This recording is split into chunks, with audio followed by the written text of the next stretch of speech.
All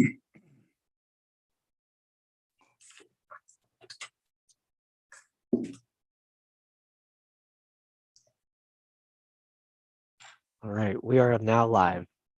Thank you. Okay, let's call this meeting to order. This is the Finance and Audit Committee for November 14th. It is 11 a.m.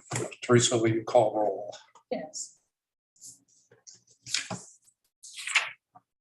Okay. Gordon. Here. Dr. Pandolfi. Here. Michelle. Ron. Here. We have a quorum. Teresa, Michelle is joining right now. Okay. There's Michelle.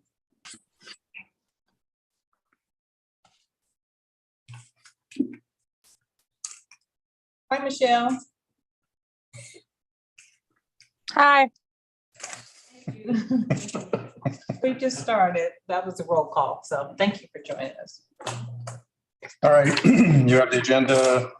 Unless there are changes, I'd ask for a motion in a second. Mr. Chairman, Yes. I'd like to see if we could amend the agenda to have Brent introduce from Jackson County our new trustee. Maybe we'd have that right after the consent agenda. We don't have a consent. We just have minutes. Can we do it after the minutes? Okay.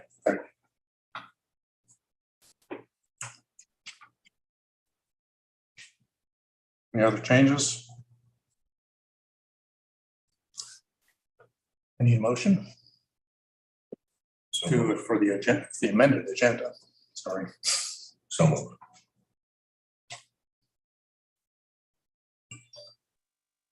Do Yeah, I need to second? I'm sorry, I don't know who all's here.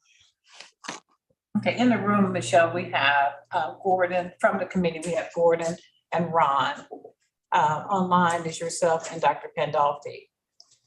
We also have in attendance our newest board member, Mr. Bob Johnson or Robert Johnson? Bob Johnson and Brent Schondemeyer. Okay. I can second that. Okay, thank you. All in favor? Aye. All right. Yumi, is that an aye? Opposed? Yes, that was an aye for me. Okay, so that's fine. 4-0. Okay, the minutes were online. Are there any comments, changes, corrections? I did have one on Teresa. On number 9, the 6th paragraph says in the second line says Microsoft Azure, and it should be Azure, A-Z-U-R-E. A-Z-U-R-E. Yes. Okay, we'll fix that.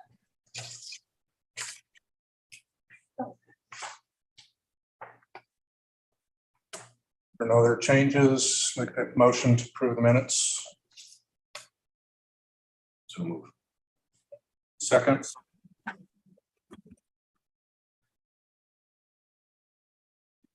I can second. Yummy.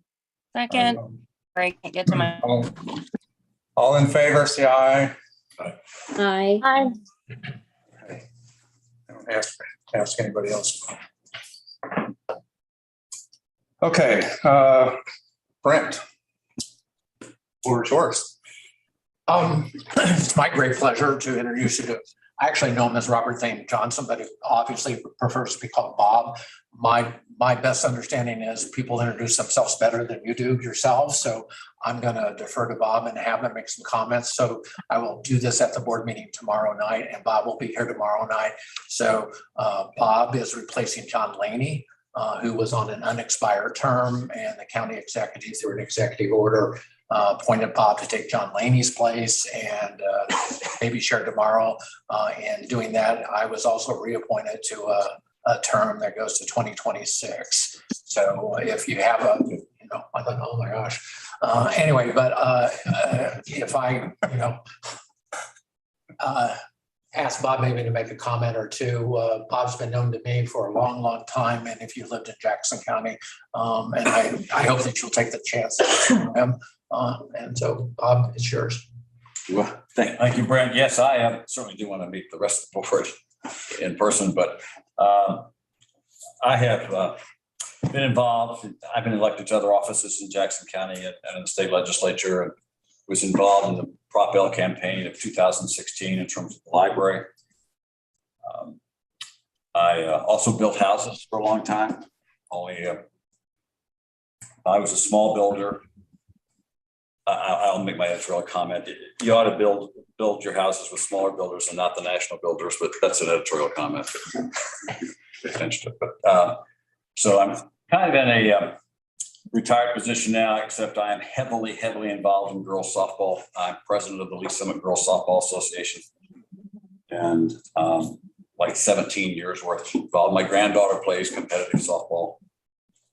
Anyway, we'll talk in person again tomorrow. But I am very appreciative of the county executive for making this appointment from my perspective to the Mid-Continent Library Board. And it's an organization I've certainly followed over the years, and our family has used the services. And glad to be a part of the board. I appreciate the county executive for making this appointment. Welcome. Wanted to re-comment, Bob and John were at the Green Valley groundbreaking on Friday, and I use it as an opportunity to thank John for his service on the library board, and probably tomorrow I'll make short but similar comment. So. Yeah, I might also mention that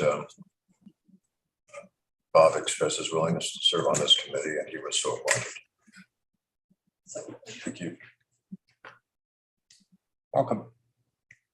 All right. We move forward. Monthly financials. I'm sorry, I've got a question, just for clarity. So Mr. Johnson is going to be on this committee. Is he on there effective right now, today? Okay, so there's a voting. Oh, okay. So do I need to redo the vote? No, I know. That was No, after, we're minutes okay. were before, never It was mind. just minutes and agenda. Okay. You're okay. All right, monthly financials, Kwan. Okay,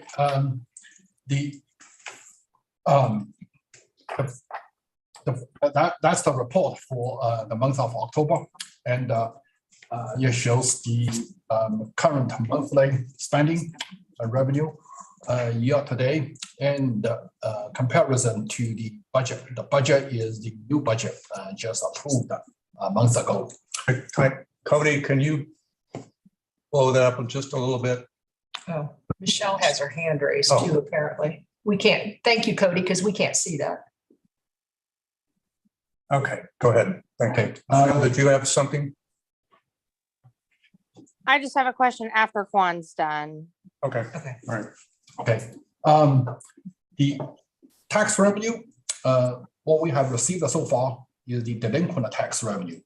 The new tax revenue will start to come this Friday from all three counties. On the expenditure side, everything is spent according to the budget. No surprise here. That's a quick summary of the monthly financial. I would just point out that one of the things we had to worry about when we talked about October, I think, was the drawdown. And you'll see that we're at about 17.5 year to date. Last year was 17.1. So our next month will be peak in the drawdown, whatever that number turns out to be. So anyway, so the good news is we're slightly above last year. We're below at least how Kwan has spread the budget. That I'm not sure I know the details of the spread on everything there, but at least we're below budget on that. So go ahead, Kwan. Okay, thank you. Any other comments?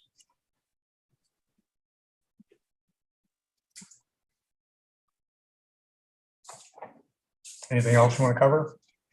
No, not on monthly financial. Okay, all right. Any questions from anyone?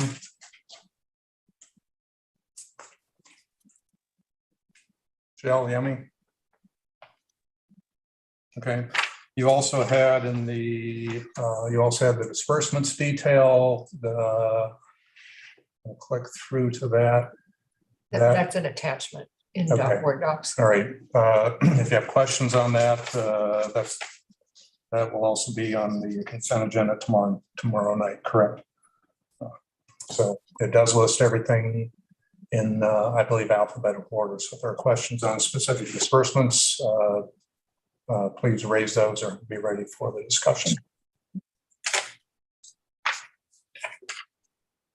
Yeah, and that report, the new report shows all payments, not just a aggregate total by vendor in the past.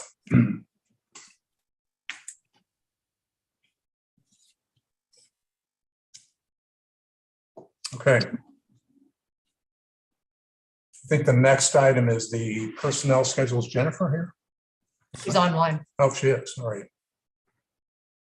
Cody, can you pull that up? And can you blow it up a little bit more? There we go. Thank you. Jennifer, I asked, we had talked about this, trying to get a little better understanding of where staff resources are deployed. I gave her kind of a prototype layout. Jennifer took the ball and ran with it.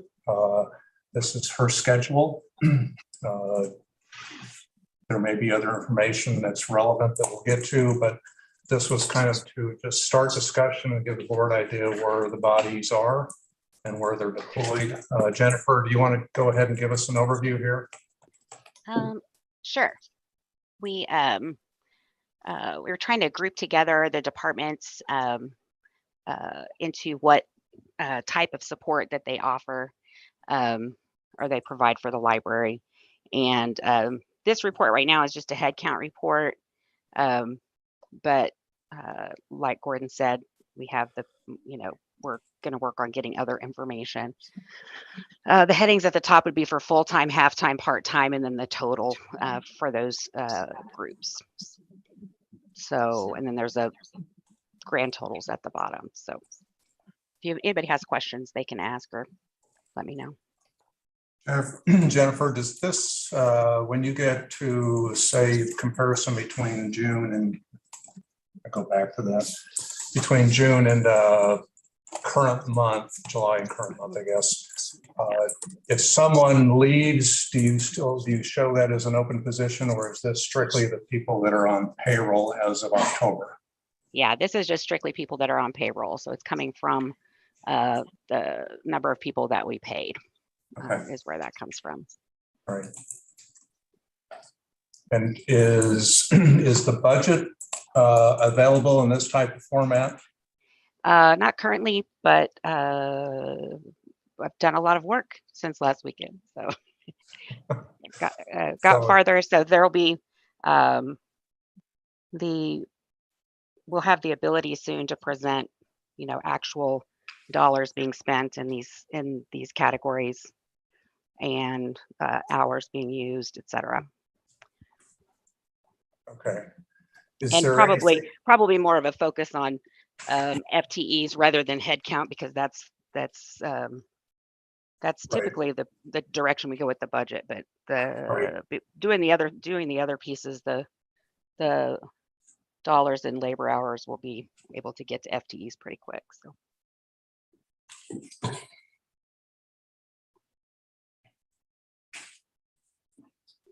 Anybody have any comments on this? Yeah, Jennifer. Hi. I noticed in one area there is a reduction, and that in that particular area has somebody on maternity leave. Is that person on maternity leave still included in the final numbers? They won't be unless they're getting paid. So most of the time when someone's on maternity leave, they're getting paid for, they're getting paid for some of that time, if not all of it. So they'll show up, excuse me, they'll show up if they're getting paid, but if they're in unpaid status, they will not show up. So this would be active headcount. Okay, thank you. Michelle or Yummy? No, I'm good. Thank you. Okay. I don't have questions. And again, I think this becomes helpful when we progress towards the budgeting process, just so there's an understanding where our resources are deployed and or intended to be deployed on a forward basis. So. Okay, thank you, Jennifer. I know that wasn't a small amount of effort, so that is very much appreciated. No worries. Okay, Susan or Quan, you want to talk about legal fees? Because we have a new attorney this year who is engaged more than our past attorney, and our attorney that retired had been with us for a number of years and was not charging us the going rate, and frequently did not charge us at all for his time. We are likely to be under budget in our professional fees line by the time we get to the end of the year, because we have a new attorney, obviously, who, although cut his rate in order to work with us, is still charging us more than the other. We just wanted you to be aware that there may be a budget adjustment depending upon that overall line come spring. Did you mean over budget? You said Over budget. Yeah. Sorry. So as we stand, we have 40,000 that was budgeted, correct? Correct. Yes. And we also, where is the additional? Where's the additional that, I thought there was more to this. Yeah, there should be more lines after 15,000. Can you just give us the numbers, Quan? Okay. There are two components under legal fees. One is business in general. The other one is employment. The business in general, based on the cost from July to September, we think it will be about $60,000 for the whole year. 60. Yes, 60,000. For employment, maybe 15,000 for the whole year. So that's a total of $75,000 for legal fees. For comparison, last year we spent about $15,000 for both in legal fees. So it's in Fort Knox. the Yeah. No. the total amount of $75,000 is about $35,000 more than what we budgeted. And I don't believe we needed to amend the budget at this point. The overage may be able to be covered by the savings from other operational accounts. Right. We just need approval to continue to spend on the legal fees. Okay, so I'm gonna say. What am I missing up here? I mean, or we can't do our job without calling the attorney every time? No, I mean, he's sitting in meetings. We didn't typically have 4-hour board meetings. We have the last couple of months. We've had some contracts that our previous attorney did not complete reviewing, so we've had to turn those in. But for the most part, it's what we would have asked Mr. Grubaugh to do. But I'm just curious, I've noticed that he's been copied on a lot of emails lately. Are we getting charged for every one of those as well? Not unless he's replying or he's involved. They're FYI emails only. Can we get an answer for sure that we are not being charged every time he's being copied? Because if we're copying them, then I assume he's reading them and charging us for his time. Okay. If maybe we need to just do some more. Never mind. Michelle, I think your question is probably, at what point is he up to speed on library affairs and doesn't need to attend every committee meeting? And I guess my question is, what contracts were not done prior to June 30th that he's having to review? What kind of? Well, he'd been given culinary literacy stuff, which we're going to which is coming up down here, that that we thought he had reviewed and he had not. We didn't have any record of that. Okay. So, I mean, we're just going back It's and catching operational up. type. It's operational. Okay, all right. Okay. Yeah, it's purely operational. Just, I guess another, just another way to look, we have 40,000 in legal, we have 15,000, which is the last line of other, so that's 55. On the internal control side, we're going to spend 16, maybe 7, well, not over 16 because that's the cap we put on it. So There's some extra there. and the other operating expenses in the budget are over 10 million. I don't think we're going to have to adjust the budget. At least that's my view. Oh, and the legal level of control for operating fund is at the activity level, not at the account level. Right. So as long as the all operational accounts under the budget, well, fine. Okay.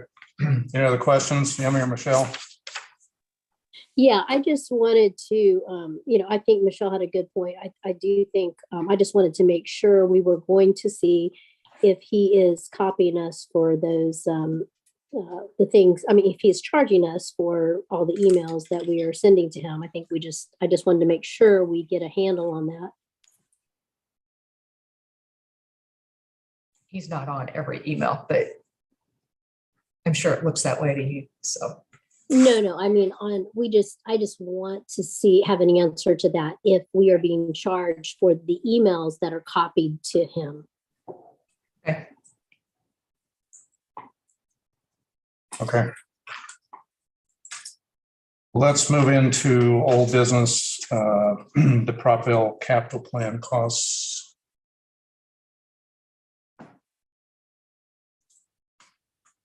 And who is presenting this? Oh, Jake is not here.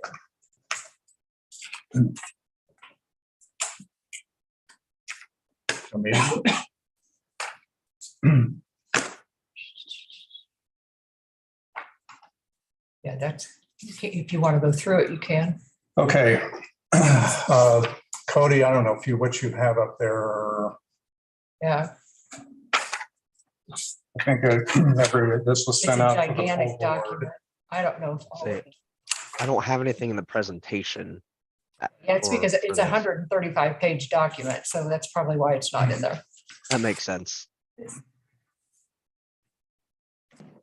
It's in Word docs. Okay. Yeah, it is in Word docs. Let me first review the board resolution from October. And I'm going to shorten this, but the first, there were two components. The first was a report of expenses by type. And those types were the primary contractor, being J. Dunn, other contractors, architect fees, furniture and equipment, IT equipment, moving and storage, and any other category that was necessary. I would call that another category that might be material that was not named otherwise. It should also include all revenue sources for capital expenditures under Prop L, and that would be allocated amongst the COP funds, interest income, tax revenues that were allocated out of the budget process, proceeds from disposal of properties, pre-Prop L reserves, and again, any other category that would be material to the analysis. The second part of it was a summary of costs incurred, plus those yet to be incurred to complete the plan in comparison to the original budget, original estimated costs in the new November 17 plan, and that's what I have with me. So again, the presentation shall be on a branch location and category basis in a format materially similar to the shown on pages 8 and 9 of the 2017 plan. Okay. So what we have, since we don't have that up there unless somebody can pull it up. Cody, can you pull that up from Board docs? Yes, I can. Which I've gotten expenditures by branch and a plan project update final. Which one would you Do the like me to pull update up? title, because the numbers in the other spreadsheet are what's been used. for the overall document.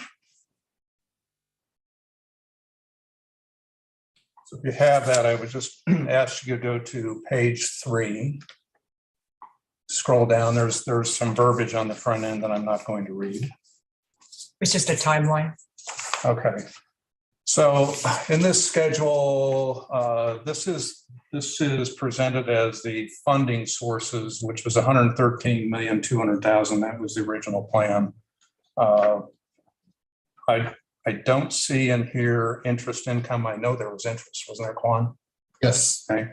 The other thing is that in checking Quan's financial statements, the total I have that was able to pull was 102,023,000 plus. Right?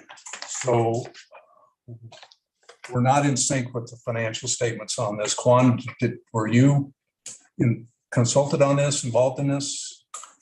I believe I provided a funding source with a total amount of $118 million. 118. Yes. Okay. And The numbers at the top say they came from the original budget as listed in 2019 MCPL annual budget. Right. Well, those are the original numbers, I think. Yes. So what we're intending to show is what actual is. So where did the money, what are we actually using in total for sources, spending sources? And this doesn't look complete. One, it doesn't look complete. Second, it doesn't tie to the financial statements. So there should be two components. Where are we to date? And then what is the remainder that's necessary to complete the plan?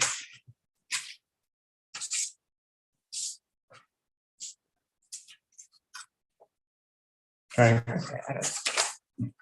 That's one issue. Code. If you'll proceed to page 6.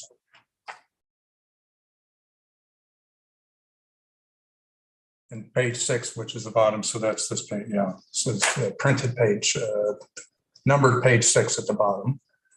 Okay, again, we have what is I guess the original plan, and then the actual cost that as I understand that here, is what's actually been spent today. Again, the 98,990,000 is not a complete number.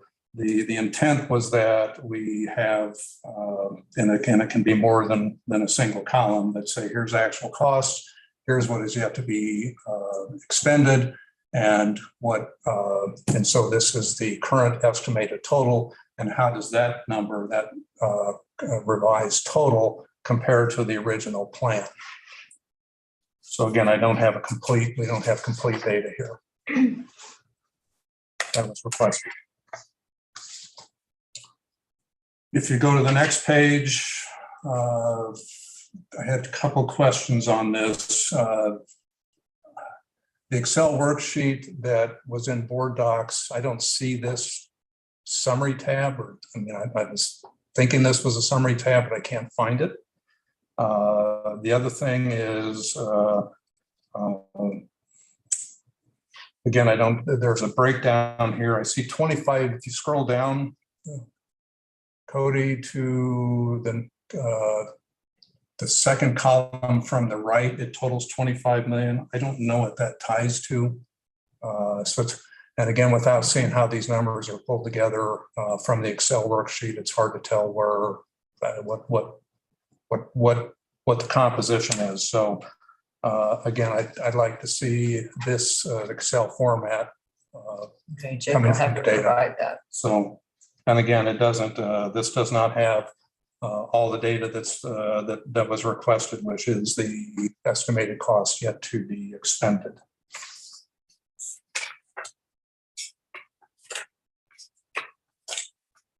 There's some work to be done here.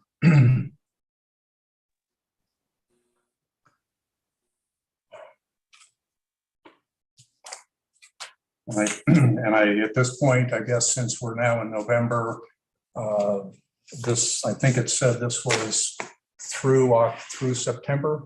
correct, because we put this together in October and we Right. didn't have all the invoices. So, I mean, we can either sync it up or get it up through October, but it still has to be complete for all the remaining projected costs in the plan. And Yeah, Gordon, this is Yami. Can I ask a question? sure. Yeah, so I hear what you're saying. So when could we expect to have those numbers? Jake's back tomorrow. We will ask him then. So is it, Susan, is it something that just can be easily accessed? I don't know. I will have to ask Jake. I know he got all the invoices from finance, so we will have to ask him. Okay.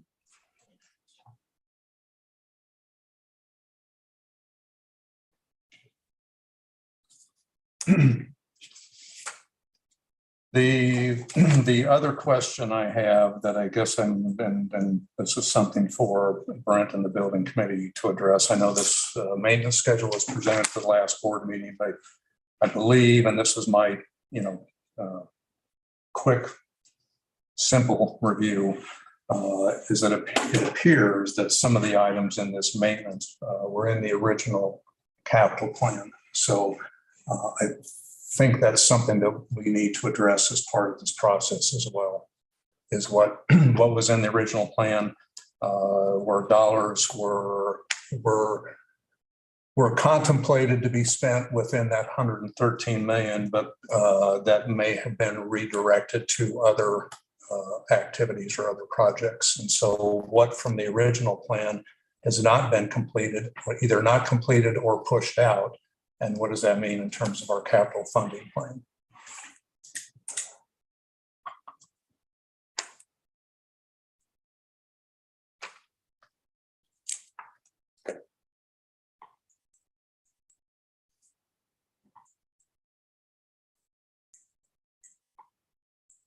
Okay. And if there were questions, I would be glad to talk to Quan or Jake or the three of us get together to make sure we do this process once and have it complete. Gordon, just a point of information, there is a guaranteed maximum price, which is coming to the board tomorrow for East Independence. So that will be a new number. It's about 6.6 million. And so there's a building committee at 3:30 to go over that. That information is in board docs. So the last remaining large capital item that would be out there would be the Riverside. So there's a number that wasn't available, I think, when this exercise was done before, about what that might cost.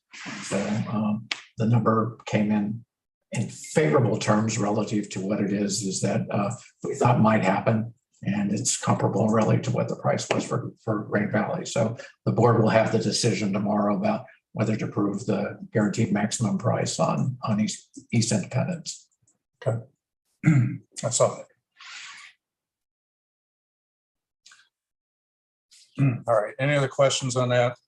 I would hope that we can have this done before the next finance committee meeting.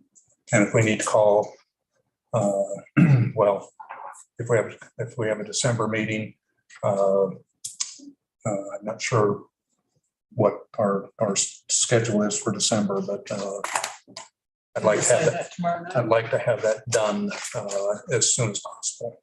I think this is information that we need to make decisions with for the capital financing and capital funding, including East Independence. Quan, any other comments from you? No. Okay. Anyone else? Otherwise, I'm going to move on.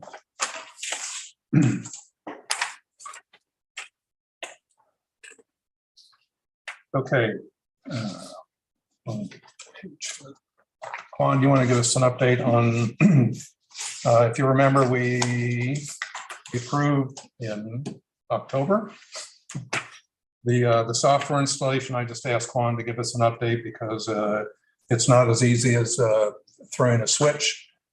There are some backup files that have to be done and converted, and there's a time process here. So can you give us a quick update? Yes, we had a conference call with Blackboard a week ago. And the next step to the conference call just go over everything, the whole process, also training. The next step, we will have some implementation meetings with Blackboard. The implementation meetings will extract data file from us for testing, and also to review and to reset some settings for each module.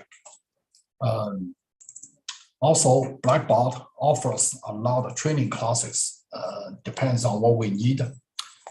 We will review and take some training classes for staff members. The whole process, my understanding is, will take about 6 to 8 weeks to complete. Well, just like many other organizations, Blackboard has some turnovers and understaffed. So I kind of think the whole process may take longer than 8 weeks to complete. That's my update on. So how do you think this will affect the review that Forbes is supposed to conduct? I don't believe it will have any negative impact on the Forbes review, and any findings, recommendations from Forbes, I believe we can, implement along with Blackboard's conversion.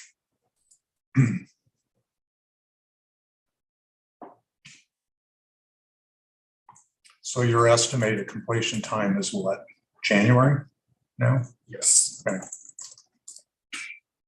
Okay, all right. Any questions, Michelle or Yummy? Let's move to 6.3, the Prop L RFQ, which was approved September.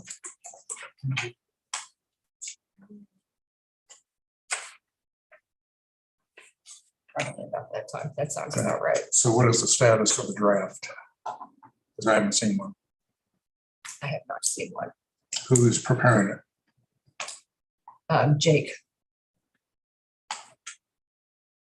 I know that he has made he's working on it. Let me find out where he is. He'll be back So, tomorrow. Okay.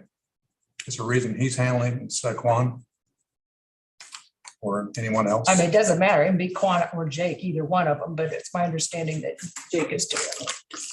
I gave it to Jake. Okay.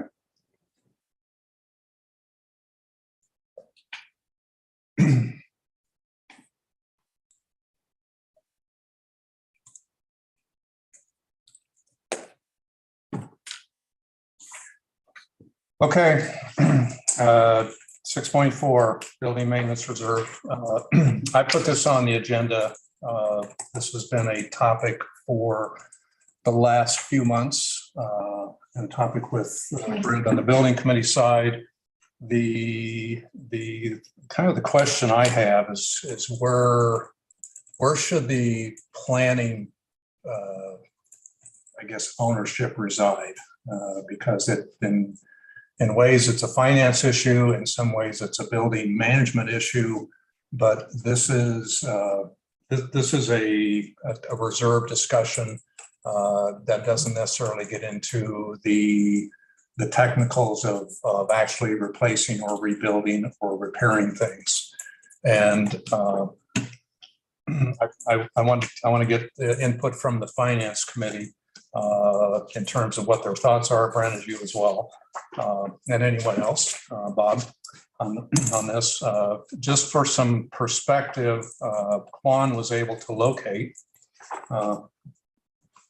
something that was done back in 2004.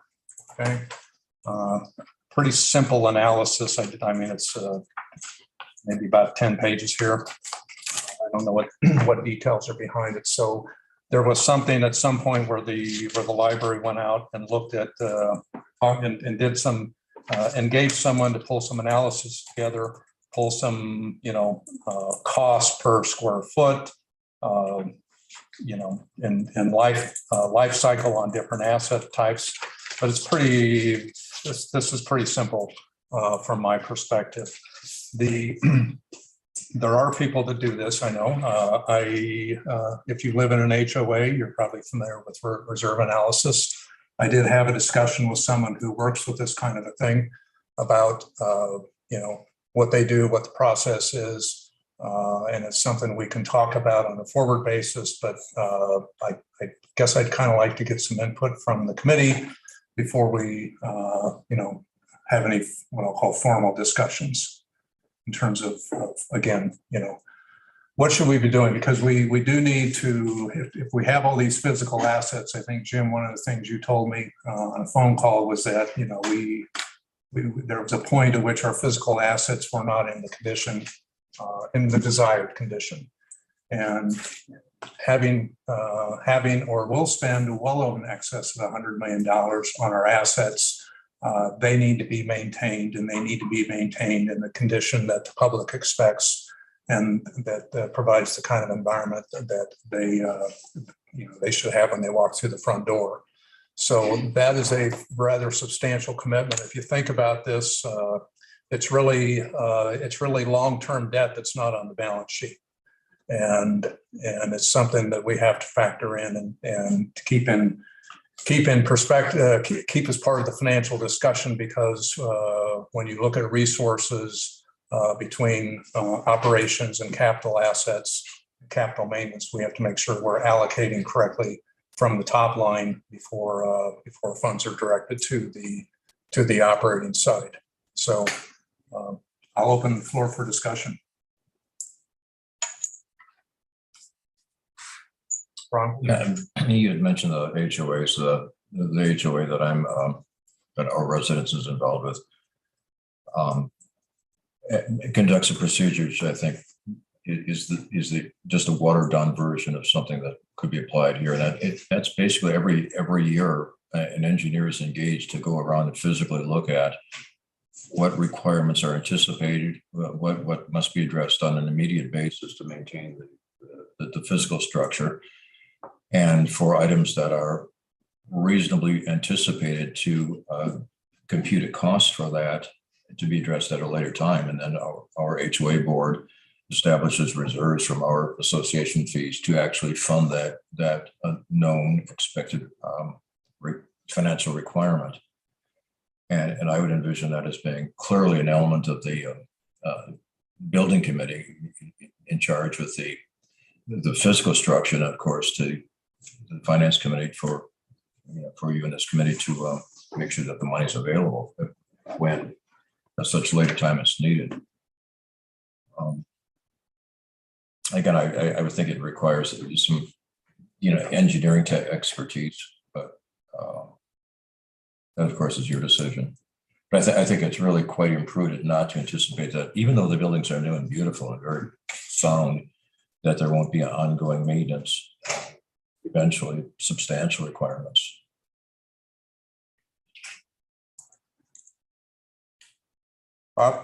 Yeah, obviously it's going fairly quickly for me, although I'm aware of the building program. But so is there an individual or a department within the district that tracks the public works expenditures and the maintenance there too?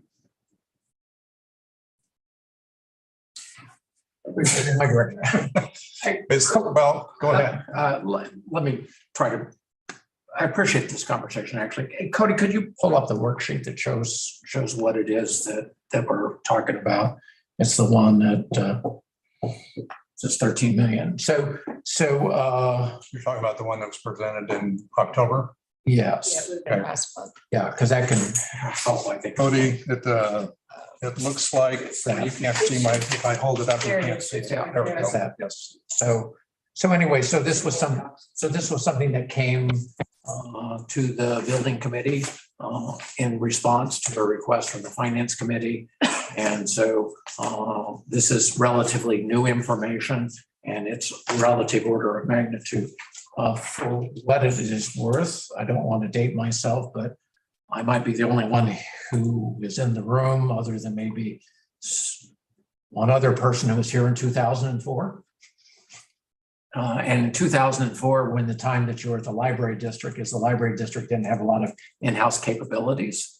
And so you had a library director, you had a business manager, and you had a board secretary who served as an HR function or department. And that was, for the most part, the extent of the senior leadership team. So the need to have somebody outside go do it was obviously apparent, because in some senses, the internal skills did not exist in the organization. There still may be some benefit in going in and having somebody else. In the case of the HOA example, unless the HOA has, that resource within the HOA, then you would go to somebody outside that. We're in a different situation, particularly coming off of a long and 4 or 5 year capital program where we have architects and we have contractors and we have an internal resources, that there may be the capacity, to go in and produce this. If you want somebody to go back and review it or verify it, there may be some benefit in that. So this was somebody's suggestion. This was Jake's suggestion about when these expenses might be incurred. But as I think I shared at the last board meeting, it doesn't necessarily mean is that you can't shift a 2003 expense to a 2004 expense. Gordon, to your earlier point, some roofs that were in the original capital program were decided as they had additional lifespan on them for 4 or 5 years.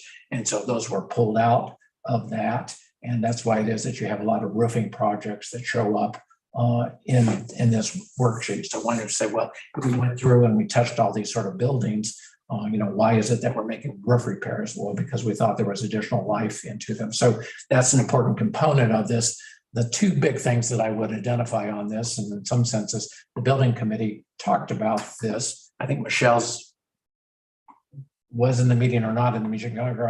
We probably have not done a proper assessment about what the needs of this particular building are. And that's a lot of the big ticket items in there. And the bottom one, I'm encourage staff to talk about this, is that the security at the bottom, it's about $660,000. So we've had a lot of discussion about cybersecurity and what it is that it looks like, but we've not probably had.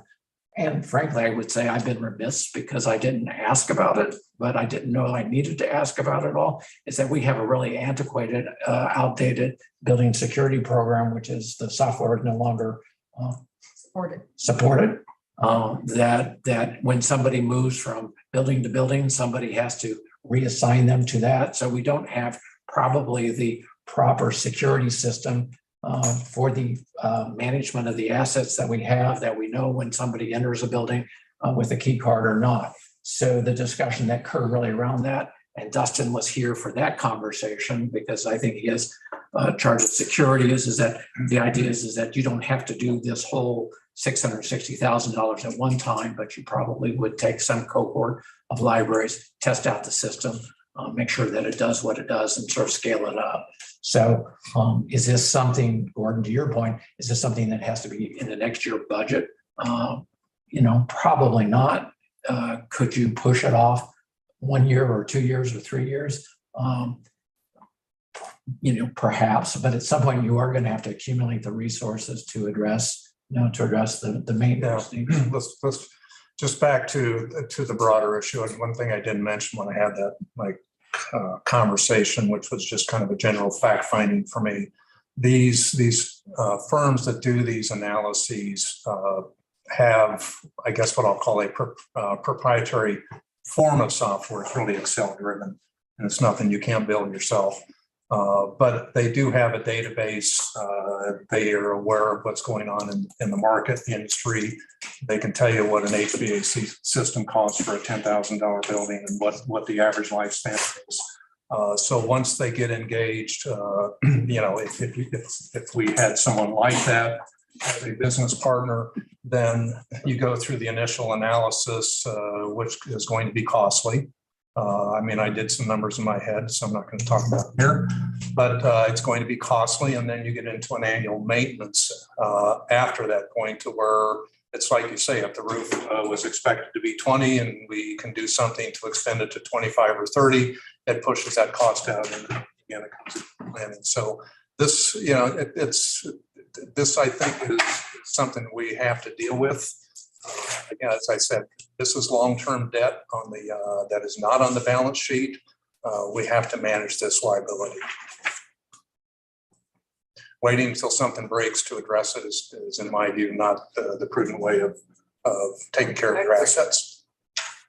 So as we think about who's best suited to do this, I would actually also encourage us to look at our general contractor, J.E. Dunn, because they also have this kind of information. And so they would have some familiarity with these buildings that we might be able to ask them to do the work, or there might be reasons that we shouldn't ask them to do the work because they did the work and you want somebody, an independent party, to go look at it all. But, you know, it's an exercise that it has some merit. I just wanted to add the commentary in 2004. There was nobody around in this particular building that had the least had the skill, the time, and the ability to kind of get what it is that you see on the screen. So,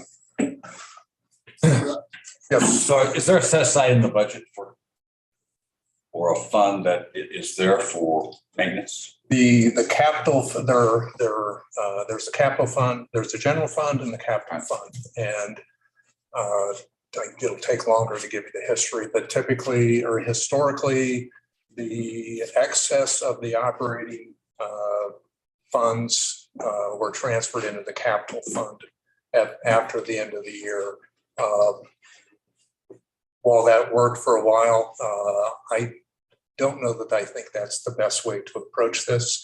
I think we should be doing this on the front end basis, and we should be allocating dollars off the top in the budget process. So right now you don't see it in the budget. The capital plan or the capital account has assets in it that at the time were deemed sufficient to finish the capital, all the capital expenditures. The amount that's available for reserves is a question mark because we don't know what the reserve should be. So this has, this is something we have to get our arms around within, I'm going to tell you, within at least within a 24-month period. Well, I concur that there needs to be some planning for maintenance because it's going to occur. Yes. Obviously, we have somebody, I haven't seen there's a record of the age of all these physical assets. Right. But yeah, I certainly appreciate wanting to set something aside for specifically for the kind of maintenance that we're talking about. Right. And again, some of those, some of those maintenance costs are going to be set aside and they may be 20 years out. But you have to. But it needs to be there in 20 years. Yes, exactly. So yes, that's. I like to deal with it incrementally and not just wait and then here it is. Totally agree. And Bob, as one of the point of encouragement of the finance chair is that the board has talked about establishing a building maintenance reserve fund that would be a sub account of the capital account. And what we committed to do, we take the next year to figure out what's a methodology or what's approach or how do we understand what those costs might be. That was one question. The second, and then how do you then sort of fund it so that you can accumulate the funds so that they're available when you need them.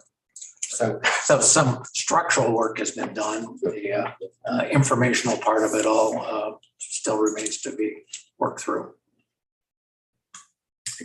Okay. Michelle or Naomi? Yeah, I've got an observation or question. I'm just curious, in our policy and procedures manual, isn't there something that must pertain to this? Isn't there something that, especially about,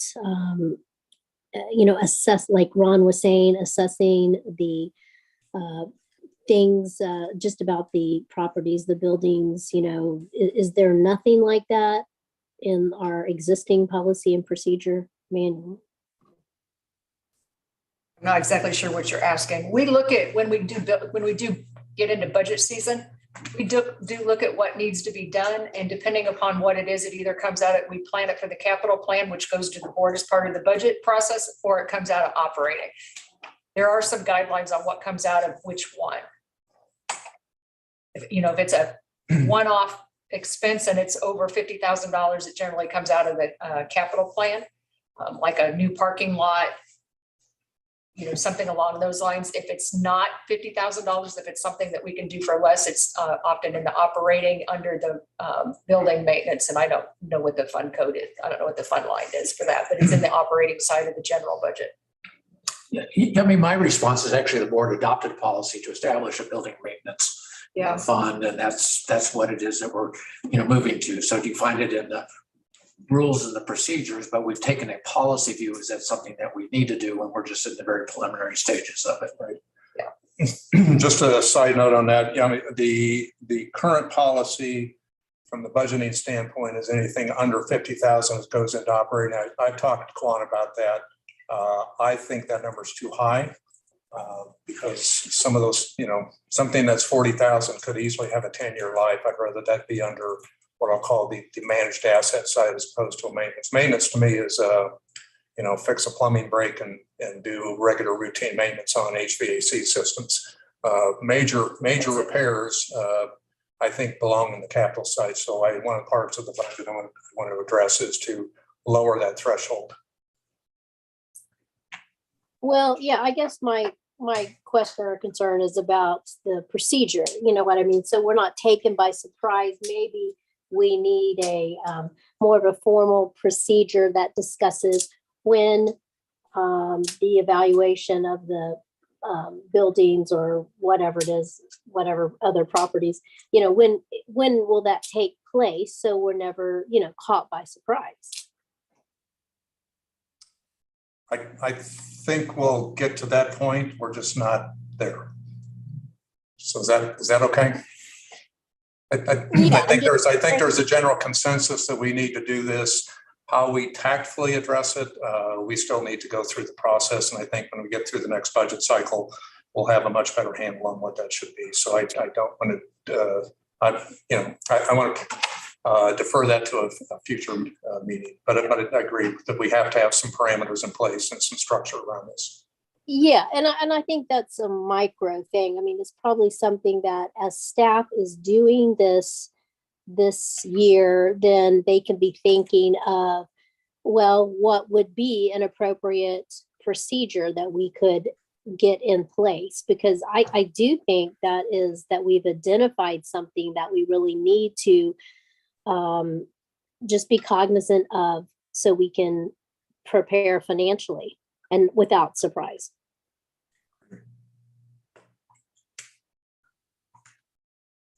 Okay, anything else? I'm going to move on. All right, who's going to update us on central bank and discussions? Just for some background on this, Bob, you're new. Juan and I met with central bank in September, or no, early October. We have two different accounts at central bank. The primary operating accounts are there. They have two investment accounts. One is for the operating fund. One is for the capital fund. There appeared to be a little bit of communication problem that happened, and so some assets were. Some of the investments have a duration that goes out into 4 and 5 years. That were purchased at very low interest rates. And so we're sitting with significant unrealized losses on those right now. So we have to wait for those to mature. So Kwan and I met with them just to talk about that, talk about the process. I believe yesterday they met with Susan and Kwan. So Go ahead. So we'll have an update based on that. Last week. Or last week. To elaborate. Well, the purpose of that meeting, Central Trust had that meeting with us is to confirm what we want from them. And Gordon and I went to Central Bank branch in Blue Springs in early October. We basically asked them to review the current proposal and the fee structure. The current proposal they made to us in 2016. And last week's meeting, Central Bank, they asked how low we would like to see the fee. And also they want to know if we would prefer a flat amount instead of a commission-based, which is about 15 basis points of the asset. That's the current fee structure. And I told them we'd like to see a proposal by Monday.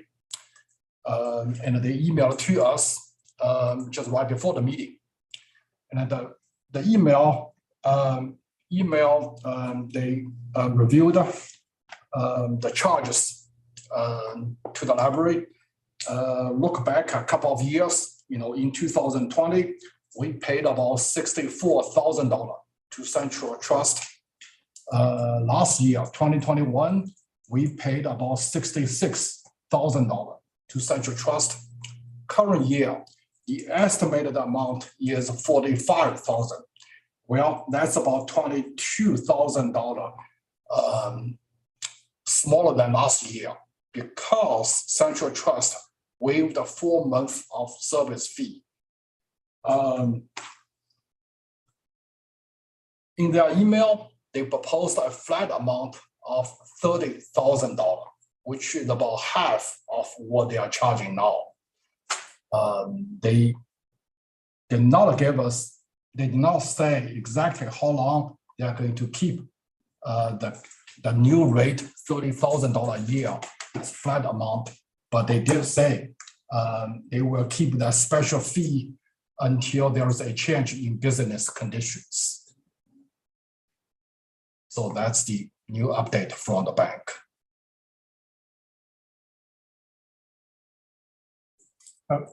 Go ahead. What does the $30,000 transfer to in terms of a percentage of assets under management? Okay, we have two accounts. Capital account, we have about $20 to $25 million for now, for the next 3 years. For operating account, maybe $40 million on average, but those are short term, only between January and May. So in terms of percentage wise, maybe about 7.5 basic points instead of 15 they're charging now. But are the investments are by statute highly restricted. So in terms of actual effort, is there, in your opinion, is there a lot of portfolio management that they would have to do? Not for the capital account. Okay. Well, from the standpoint of selecting the securities, neither account because we're under the constraints of the statute. Yeah. So again, just to refresh, we have in the capital, in the operating fund, those assets are kept fairly liquid. Again, to address the drawdown through November, the dollars come in just December through March. They build up and then they're drawn down again. The capital fund will be hopefully an ongoing adequate reserve of some number. And I don't know what that is. I think, 10 million was the old number. I don't think that number is going to stay that low.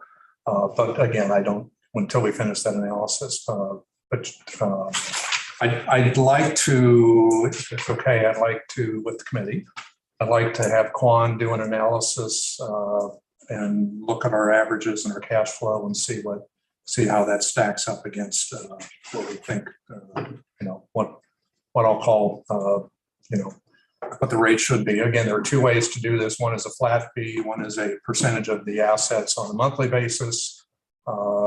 And the third is a transaction fee that would probably entail some additional small amount of fee for being the custodian. So the more times you buy, the more you'll pay a transaction fee. But if you buy, as I said last month, if you buy a 5-year bullet, you pay the transaction fee and you're done.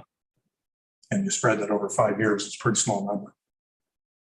So I'd like to let Quan have some time to do this, and we can bring it back to the committee and the board. But it's in the right direction. Yes. I appreciate the opportunity to have to pay a lower fee. I have a concern about liquidity, particularly as we take on additional capital projects. And so if our funds are in that account or tied up for a 5-year period, I think this is a real challenge that will receive, needs to have some attention to it all because we may face it sooner than later. Right now, Quan Quan is the person directing the timing of it because he has the cash flow schedule.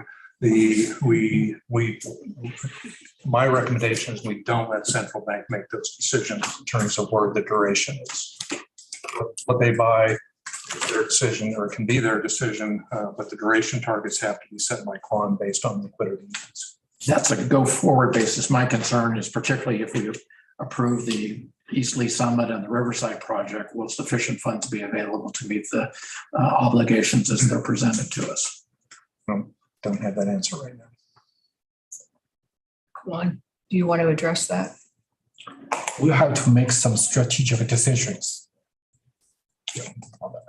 So one of the things I've asked Quan to do, or we started again, but looking back, then presented in October, trying to remember, was what those cash flow look like over the years. I've asked him to keep track of cash flow on a monthly basis so we have a better understanding of how things work during the year in terms of expenses. While some of our expenses are spread like peanut butter, we have other ones where they basically buy the annual cost up front. Most of our database subscriptions are one-time purchases. There may be enough in the operating fund to cover this, but I don't know the answer to that. And I think we should know the answer to that before we commit to some major projects. So, well, I mean, this will come up tomorrow. I can tell you that there's a guaranteed maximum price, and then the cost escalation for delaying it is 8%, and it's not an inconsequential amount. So, while we might ideally want to know this ahead of time before the meeting tomorrow, is that we do have a real opportunity for a guaranteed maximum price. And I hope there would be support to approve it because it's not getting any cheaper in outlying years. Stay tuned. okay. We'll be here at 3:30 tomorrow. So at the building committee. So if people want to come in and hear it prior to the board meeting, please come. But we do have a decision in front of us tomorrow for a bid that is good through the end of the year. So we may not have a strategy, or we may not have a plan about how to address liquidity within the time frame of the expiration. So you don't absolutely have to have a decision tomorrow night. We do. You said through the end of the year. Well, we can have a special. We can have a special. Know that the prices are guaranteed for 6 more The months. prices are guaranteed through the end of December. So the part of it, we could come back in December and have a special board meeting to consider it, but delaying it and pushing it into 2023, the bids will have been expired. Okay, but if we don't know our funding, I guess I don't know how you can approve spending something if you know you have liquidity constraints. And if you have what is now 45 days to decide, I would rather do the analyses and make sure that we, if you commit to something, that you can actually do it. So unless that's kind of where I am. Well, when I look at the financial statement, the money is there available to it. Whether it got inappropriately tied up and created the liquidity problem, I'm saying that there's a cost, an opportunity cost for delay. Well, and there's a cost to taking it and to making those assets in the capital fund liquid, and it's going to be about 10% lost. So if you want $10 million, you're going to eat 200,000. That's not inconsequential. And I'm saying is that the cost of escalation of putting it off is probably $600,000 or $700,000. So there's a trade-off, and that's why I'm asking this here, and that's why I'm asking for it now, so that I can tell you what the cost of the escalation might be. I'm asking for the cost of what the liquidity challenge is.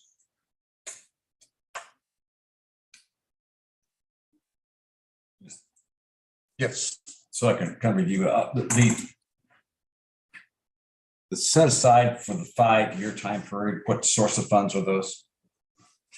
Yeah, I think we have something that's a 5-year, so the central. That's nothing I want to know. Is this Central Bank out of Jefferson City or is this Central Bank of the Midwest, which is owned by Central Bank? Who are we dealing with here? Central investment. It's We're Central dealing with the Bank. trust department, okay? The trust, Jefferson City. Yes. well, I don't know, I think the people are here local, but Yeah, they are. But it's local. the trust department. And as I explained, when you get into the banking side of this, you either deal with what I'll call the capital markets division, okay, which deals only with fixed income assets.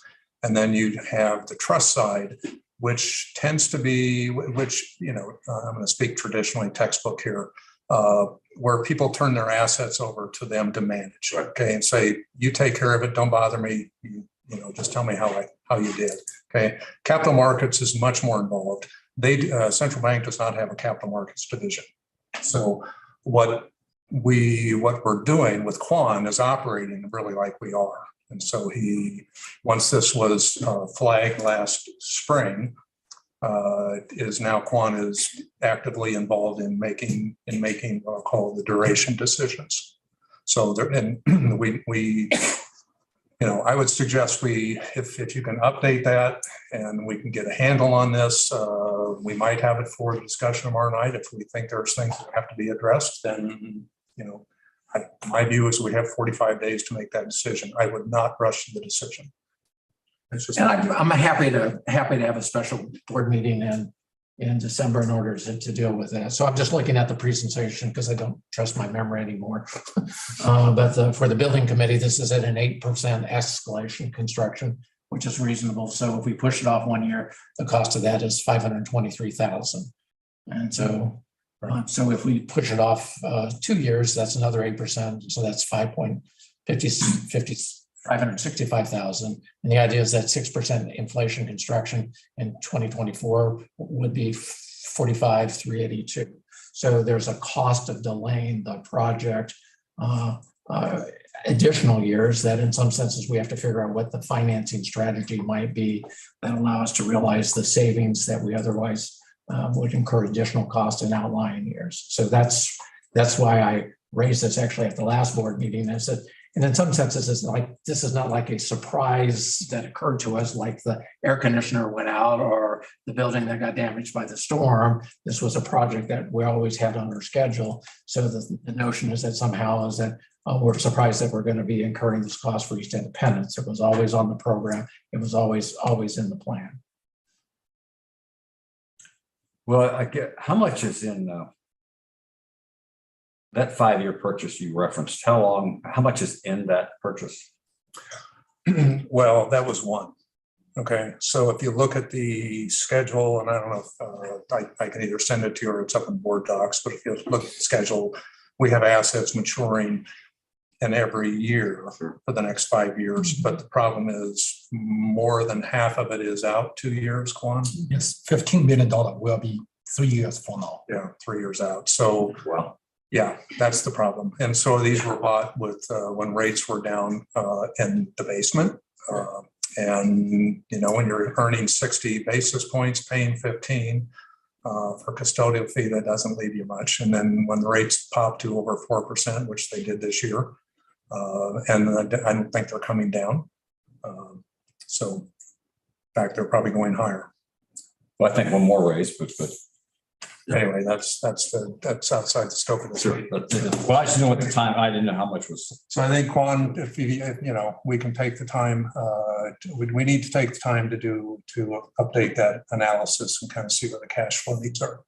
So, and probably get it a little closer to where the expected outgo is. So. And that would be helpful. Just one last comment. The bill for the project doesn't all occur at once. Understanding the staging of them would also be helpful to understand. So there are other projects going on too. Yeah. So, okay. All right. Gosh, I'm supposed to last this long. Okay, branch stats. I'm going to be very quick on this. I asked Jim for just, again, kind of like with the personnel, to get started with some data. And he sent me some numbers. And can we pull up that worksheet? Quan, are you driving Are you driving? Cody is. Cody is, okay. So can you pull up that worksheet? When do you want, Yes. Pardon me? There's two. which one do you want? Yeah, he's looking for the one that was that he sent back. One I sent that has the charts in it. Okay. Let me Yeah, no, Cody see has if it. this is it. It's right. There we go. Okay, so if you can, all right, you can shrink that just a little bit. I will just give you a quick rundown. We're not going to go through this in detail. This is really for you to look at. So I took Jim's data. There are 3 data sets that he gave me. One was circulation, one was internet access, and the other was door count. And so the reason I asked was just to get an idea of what trends were. So on the left hand and the center charts are both branches. When you click on the cell at the upper left, Cody, there should be an arrow right there. If you click on the arrow, you will see a drop-down menu and you can select a branch. So pick a different one, if you will. I think I had it on Parkville.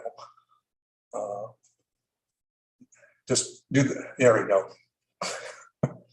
So what happens is you'll see it changes the charts. So the left chart, the y-axis scale according to the branch. The center chart, those are fixed y-axes.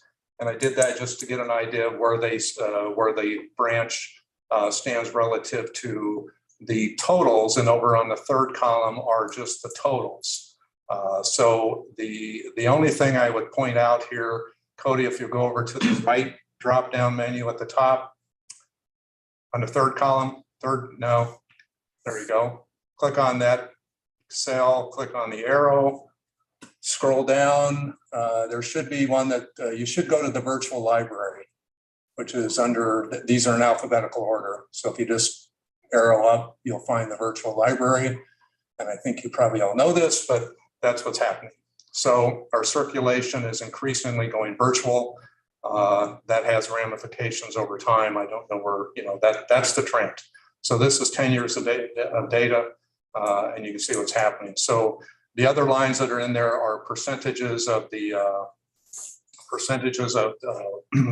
but I stuck in some population data that I pulled together off the Mark website.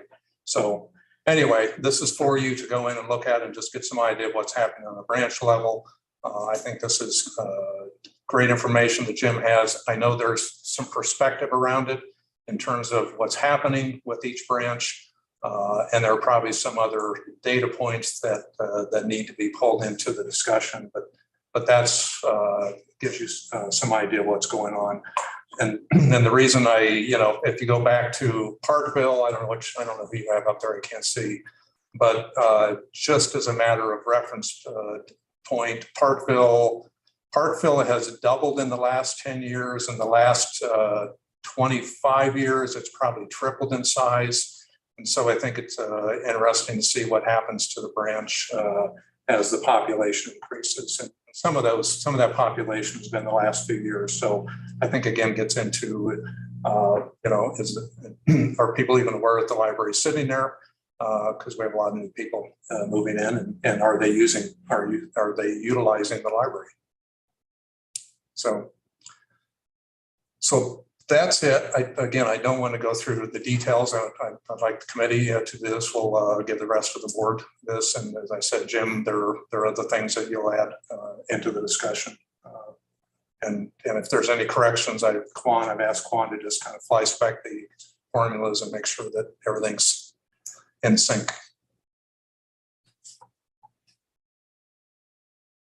Jim, any comments? One thing,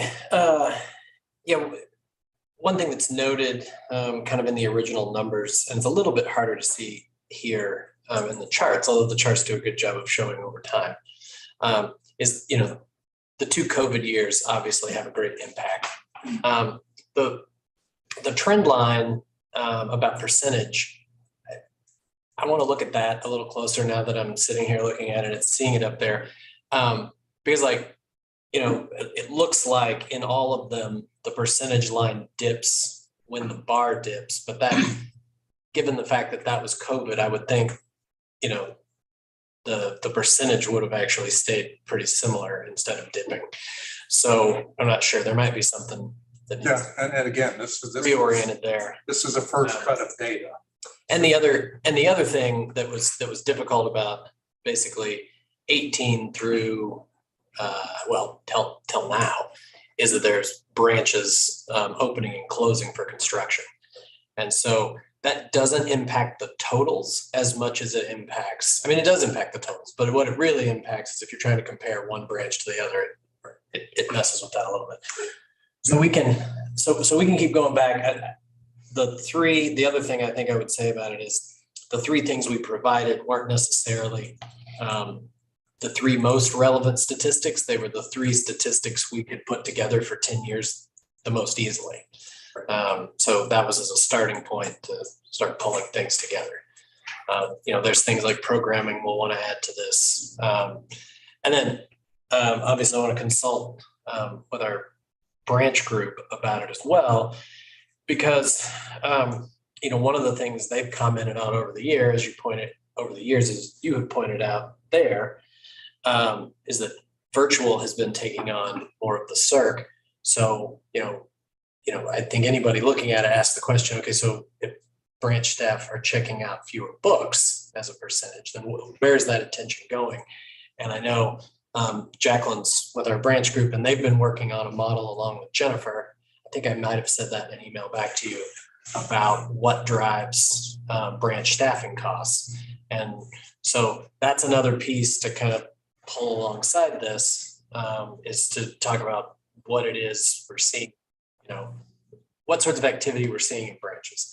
The one other thing I think is worth pointing out about door count is, as virtual circ increases, one of the types of door count that tends to go down is somebody walking in and picking up a hold off the shelf and walking out. That doesn't always mean a lot of staff attention or time. So you might actually walk into one of our branches and see that it's as busy as it looked when the door count was 30% higher, but that's because people are still coming in for the types of uses that are, hanging around, being at programs, doing things like that, but not just, the pick and go. So all those are things we've got to look at context around this. Right, that's great. Yeah, again, this is not intended to be conclusive. This is a start. So, and it may help by, prompt some discussion about what other statistics maybe we're not even gathering at this point that are better indicators about how the resources should be going. It's absolutely true that as a library system, we've been gathering statistics that we've been gathering for a long time. And so, and we know the use has changed and the model has changed for how we provide service, but we've still got a lot of the same statistics. Honestly, like tomorrow night, I will, do the quarterly stats report again at board meeting. And there's a reason why we started looking at the transaction number as opposed to the CERT number. That was an initial stab at trying to understand activity separate from just checkouts, which was sort of the time honored, way to look at libraries. So, okay. Anyway, thanks for doing that. Any other comments, questions? Yami or Michelle? Ron? Okay. Okay, let's move into the Culinary Center matter, and we have to talk about establishing I think unless you're going to do this, I just want to give a little bit of a broad overview here. The Culinary Center is at the, for those where is it, the Great Hills branch. I think there are two issues here. One is just the overall method that is going to be proposed. The second is what those actual costs are and what the rate is going to be. Those are not necessarily the same thing, and they're not part of the motion. So the motion is going to be strictly the method we follow. There will be subsequent discussion and activity about what the actual rates are and what the cost what that cost amount is. So with that. Awesome. Perfect. Thank you so much. Thank you, everybody, for taking some time. Let me talk to you. Exactly. Looking at specifically the Culinary Center Incubator Program. Who are you? Oh, I'm Thank Xander you. Winkle. I am the director of the Culinary Center. Thank you. I get too excited. I know. Let's jump into the things. Not everybody knows who you are. Nope. Excellent point. So if we can go to the next slide. So yeah, those 2 points. One is we want to set the rate that we would charge those startup food businesses using the incubator space at cost recovery. Right now, with the best information that we have, that cost is $20 an hour for kitchen use, and $20 per month for dedicated dry storage, and $50 a month per unit of dedicated cold storage. And we want to approve the use in setting up a Stripe account. The purpose of that is to use a specific customer management tool that is designed explicitly for what we're doing for incubator shared kitchen spaces. Can we go to the next slide? And the overall purpose of the incubator is to help small businesses, help create jobs in local businesses. And we want to have a successful operation for doing so. Can we move to the next slide? All right, digging into some of the details here, we're looking at approximately $120,000 of maximum expenses and a maximum revenue of about $139,000. And then we're also looking at what that will be initially, because we're not going to fill up as much demand as we anticipate. We just simply cannot start at that maximum. So initially looking at expenses around $61,000, and then those initial revenues that first year just under $40,000. In that revenue model too, it's important if we're looking at the maximum kitchen rental of that $115,000, that's about a 22% utilization rate compared to a theoretical maximum of there's 3 individual spaces that could be rented by 3 different businesses. I apologize, I'm standing like right in your way, aren't I? So in theory, in a day, you could rent out 72 hours, but that's simply not going to happen. So looking at that initial rate, probably about 5-6% utilization compared to a theoretical maximum as we're getting going. Our expenses are accounting for all of the different operations, our staff, and the equipment in the building itself. Can we go to the next slide? If you're like me, I love a visual representation. Just kind of looking over the course of 5 full years of operation, what that might look like, revenues versus expenditures. Can we go to the next slide? And then let's look at some comparables. So there's a handful of other shared use spaces within the metro area. So if we take all of those, average them together, we're looking at about $21.75 for hourly use for kitchens. If we expand that and we look at all the shared kitchens that are advertised in Missouri, Kansas, and Iowa, we're looking at an average about $16.80. And of course, those shared kitchens come with different amenities, different sizes, but taking that more broad look at the different spaces and kind of where they land. Can we go to the next slide? All right, Stripe in the food corridor. So one of the, really the only customer management tool that I'm aware of that is built specifically for shared use kitchen spaces is the food corridor. So the beauty there is it automates all of the booking and the billing and the paperwork and everything that you need to do. You set it up, you set your clients up, and then it manages a lot of that would typically be staff intensive of booking the space and billing all the clients and making sure that they're paying on time and making sure that we're keeping all of their paperwork up to date. Now, one of the things that we have to do to use that system is utilize Stripe, the payment gateway system, to accept payments. So we would use that Stripe account. It would be tied to the food corridor, then tied to our bank to be the gateway for those payments to make sure that we're collecting them and they are going back into our bank account. Can we go to the next slide? And then we're back to the request.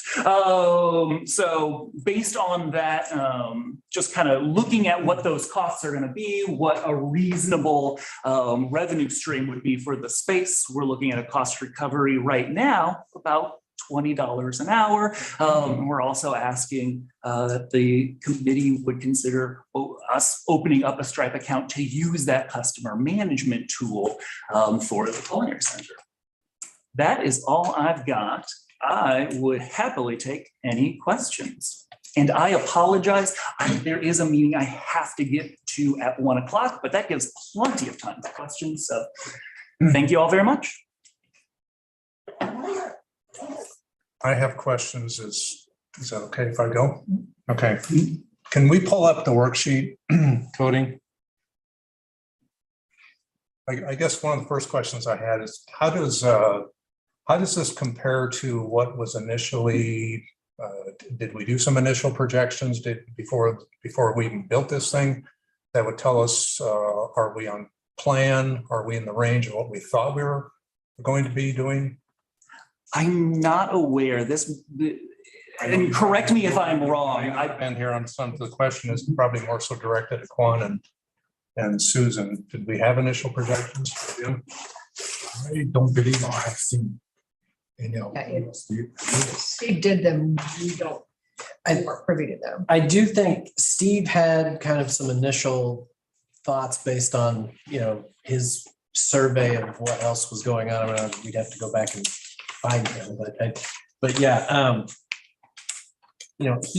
I know in many public meetings, he said, the cost to use these would be similar to what is seen in the market, in our local market. And he kept, he often used the Innovation Center as an example of how this was run. So where's the worksheet? Or am I looking at that? This looks like a PDF. Or is this a worksheet page, Cody? One of the questions I had was the useful lives that were used, and I didn't print this off. All right. Gordon, let me pull that up one moment. That would be appreciated.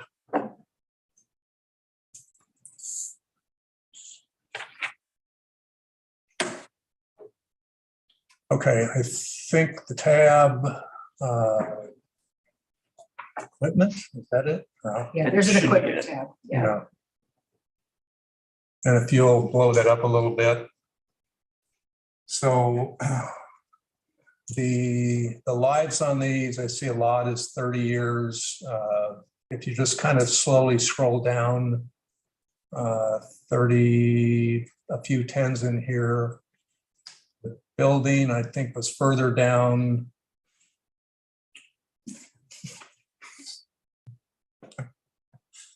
Keep going, keep going.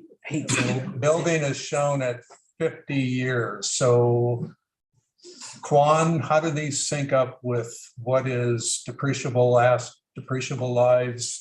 What is the 50 years in a building seems I know the depreciation schedule we use, the 10-year for equipment and the 30-year for the building.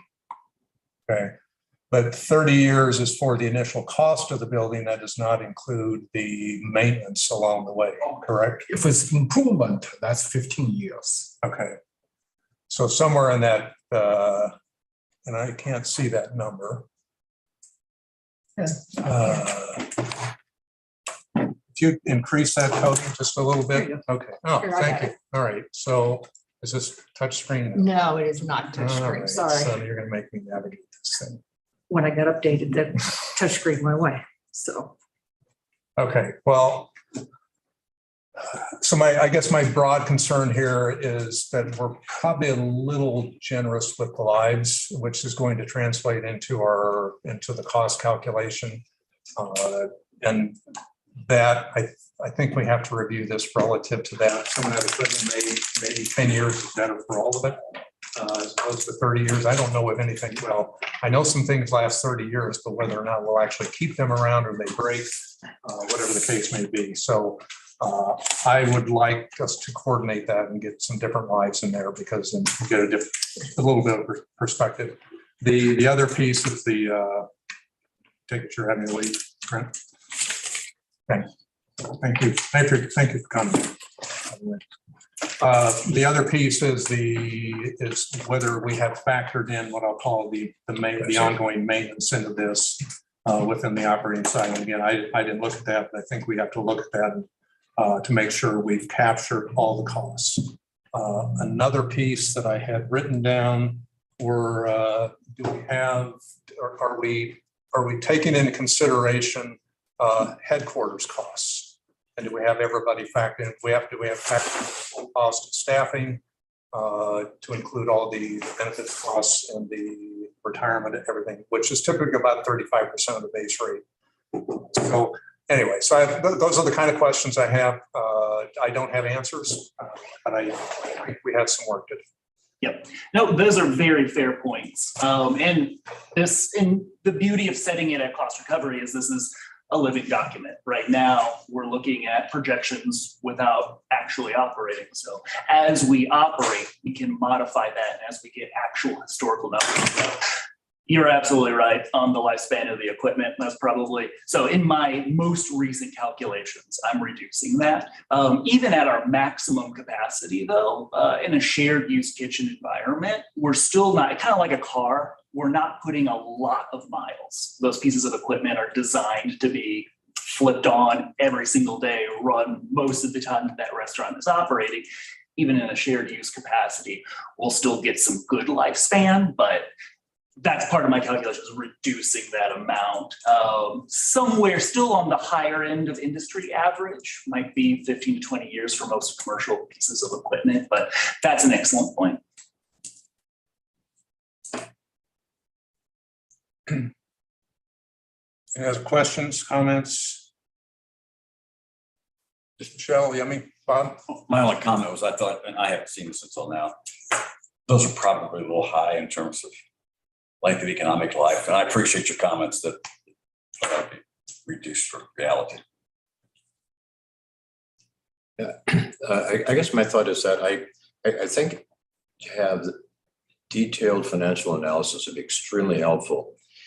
And what I'm thinking of is something a little bit different than the contractual arrangement you have with your customers. You know, obviously, we're not worried about a cost recovery for the children's center that come in to get books. It's unthinkable to charge a young parent or custodian for the availability of kids' books. But in something like this, that strikes me, if we could maybe think about distinguishing, for example, from a very, very promising yet brand new company, maybe it's not unrealistic to anticipate a lower fee schedule for them, less than cost recovery, compared to a building that has some mileage under itself, has demonstrated profit, but just wants to come in to get a kicker to make more money. My thought would be, well, maybe they should cover the fees for the one that's promising but brand new that doesn't have the cash. And maybe, again, it's a gradation from absolute unthinkable no cost for kids' books to somebody that, hey, you're already making money, you're going to pay for it. Oh, that's an excellent point. So yeah, we can definitely take that into consideration. So it makes absolutely sense. If you don't have enough already, yeah. But yeah. If there's somebody just coming in, they've got zero revenue. We want to be able to make that available to them. But then, if you and your staff who have been in the industry can say, okay, there's a definite promise here, whatever, that this judgment call, it's prudential call on your part, of course. But I think, maybe they're more, if deserving is the proper word, of a break. Yeah, no, that makes absolute sense. Thank you. But I think we need the numbers to have you as the managers come up with those ideas. I have a question. This is Michelle. Oh, yes. Go ahead, Michelle. Okay. Is there any way to, save any money on just on any of the equipment, by maybe, like I was actually just having a conversation with somebody the other day about this building and the programs. And then as it happens, how our phones are listening to us. an ad came up across my news feed on Facebook about like used restaurant equipment from places that are going out of business. Is there any way to save any money by going that route versus buying everything brand new? That's an excellent question. At this point, the equipment for the most part, this does include some equipment that is not yet purchased.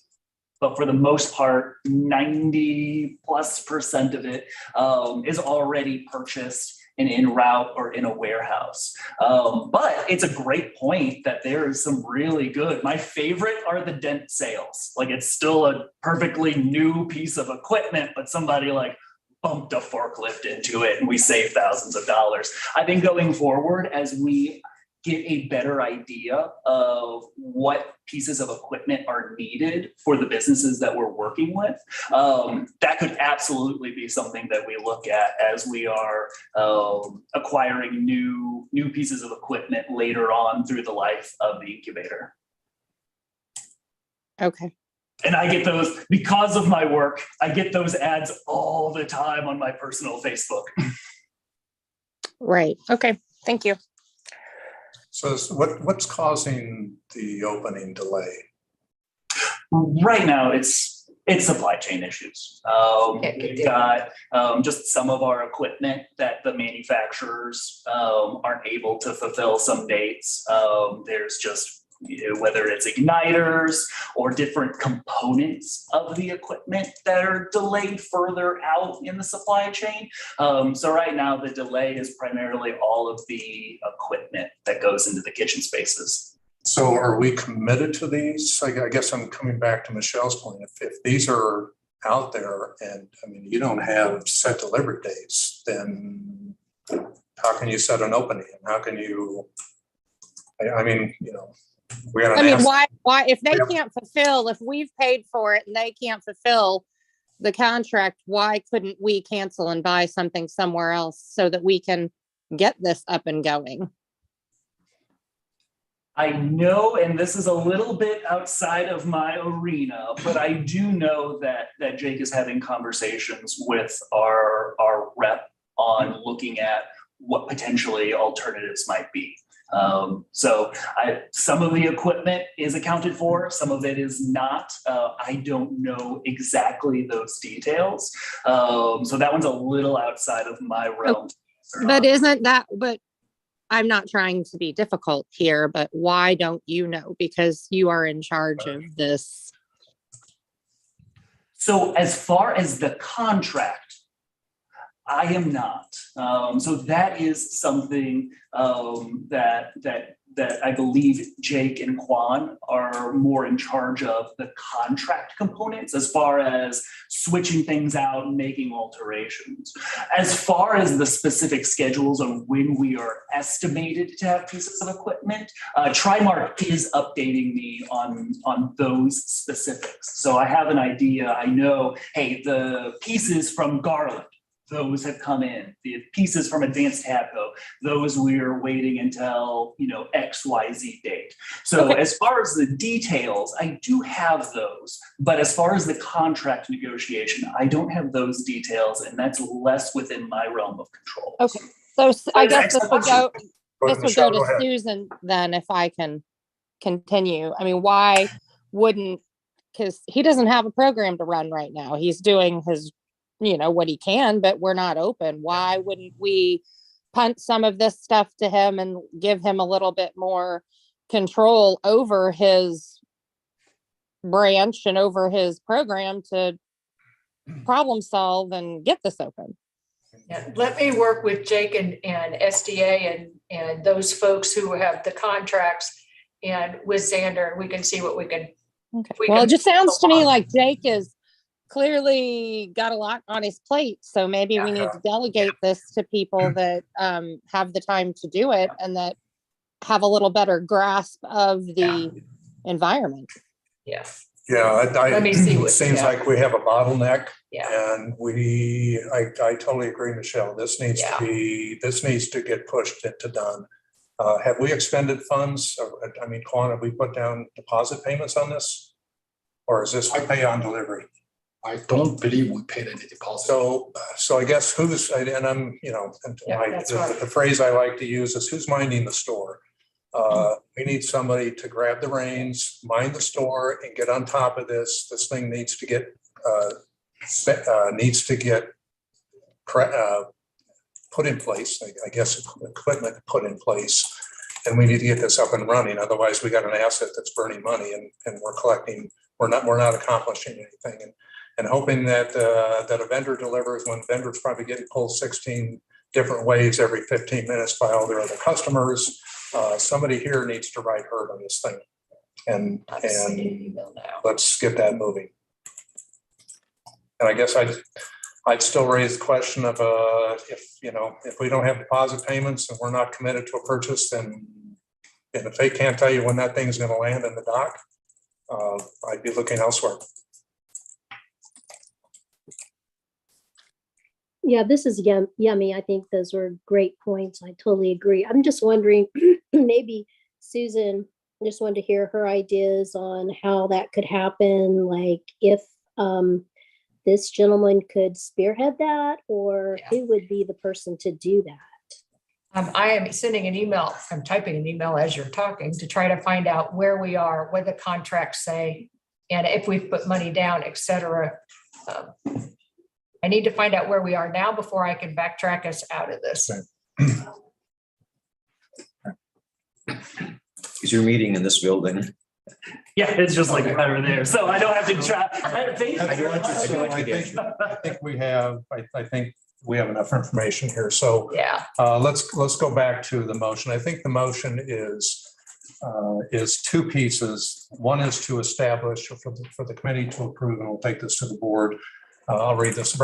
Recommend the full board empowering staff in consultation with the board.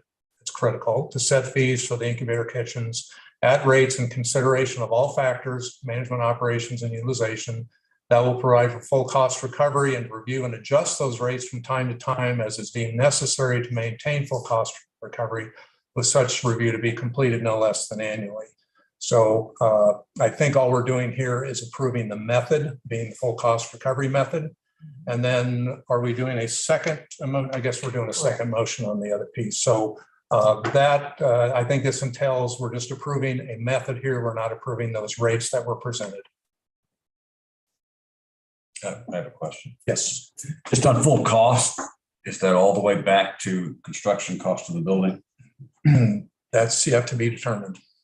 That's why there are two different issues here. One is what that full cost means.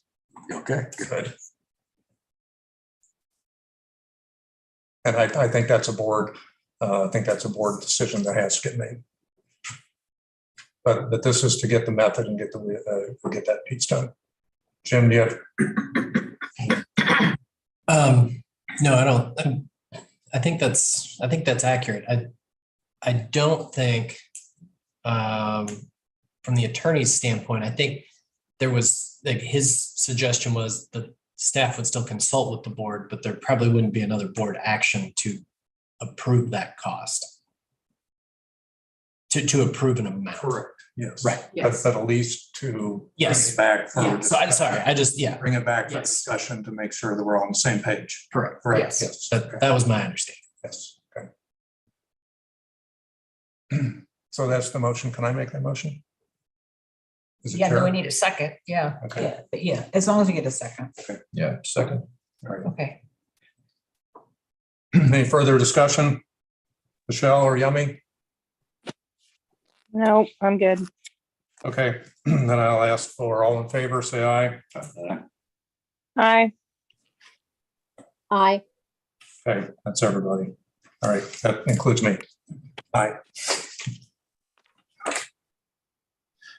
Okay, the second piece is on just the software. This includes the Stripe account, which is technically a bank account. And that is something that Quan has to establish controls around. But this is the motion to actually set up that account with this software. And this is an online system, correct? Yes, It's basically, we're software as a service. yes. Okay. And with that comes Stripe is it already integrated into that? So, and I want to make sure, stop me if I'm not answering the right question, but so the Stripe would be the payment gateway. So that's actually the secure system that is processing the payments, that the food corridor as the customer management tool, as that software is controlling. Okay, so these are really two separate channels. One is the coordinate scheduling software, the other one is payment, and those have to be synced up. Exactly. Under Kwan's area, correct? Okay, so this is a two-part motion approval to recommend the use of the actually, I think that motion needs to be recommendation to utilize the, what'd you call that software? Stripe. No, Oh, The food corridor. the food corridor software in court and a separate Stripe account as the two operating, what I'll call the operating systems for the culinary center. That makes sense? Do I have to write that down? Or if you can say it a little more. say it again so she's. So the motion is to approve the food corridor as the scheduling and coordination software. The food corridor. Yes. The food corridor, actually those capitalized, right? Yep. Okay. And also approve a Stripe account, which is a bank account, as the collection mechanism for the usage.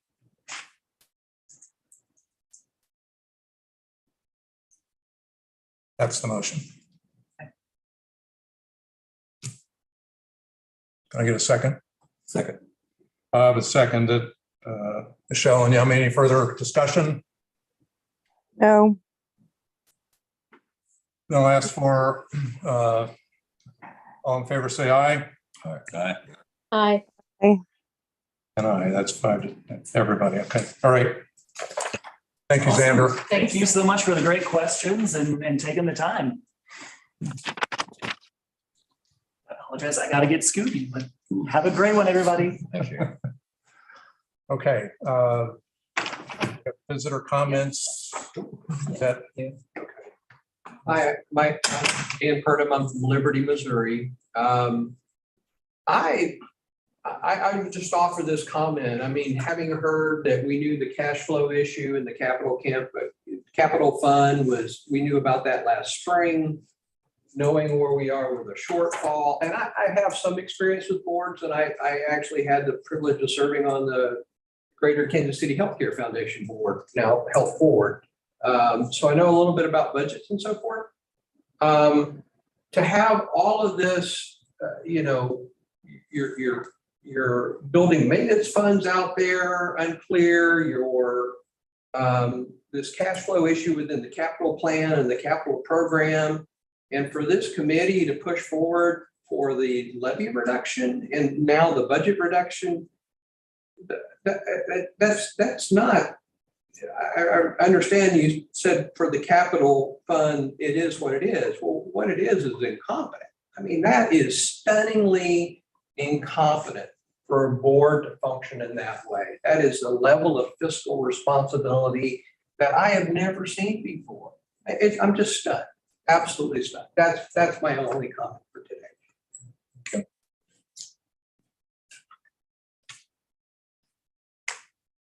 Is there any other business?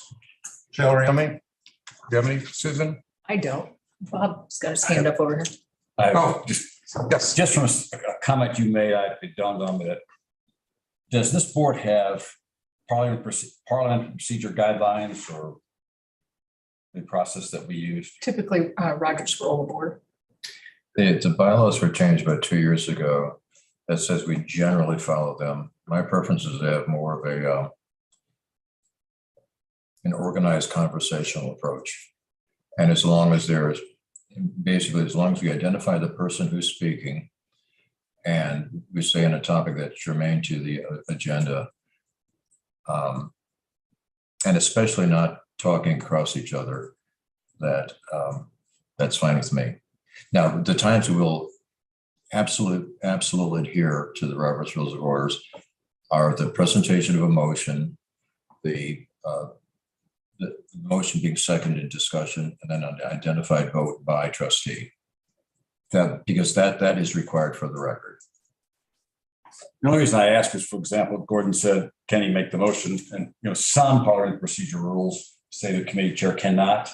I think the committee chair should be allowed to, since you're part of the body. So I just didn't, that's why I didn't, and I'm not a fan of Robert's Rules of Order. I'm gonna tell you that as we get started. The time I've been on the board, we've never adhered to Robert's Rules of Order, never once. I think the same way the city council I was on, we had that and rarely really get back to it. But Yeah, for example, yeah. well, I just for example, in a committee meeting, can the chair offer an amendment or a motion? I think properly so. I didn't know if there was any discussion anywhere within our bylaws. The bylaws simply state that we will generally adhere to them. I'm sure I'll question some of that as we go along, because you can read through the 50th page and the 150th page, and Robert's Rules of Order will turn that around. So it'll be fun, but we rarely use it probably. Not once has anybody physically stood up and asked to be recognized and say, I rise to address what, that's in the Robert's Rules, which we don't do. It's a long document to read. Thank you. Okay, if there's no other business, I'll ask for a motion to adjourn. Motion in a second. So I need a second. Second. You can pick whatever you want. All in favor, say aye. Aye. All right. Jill? Said aye, bye. All right, thank you. We are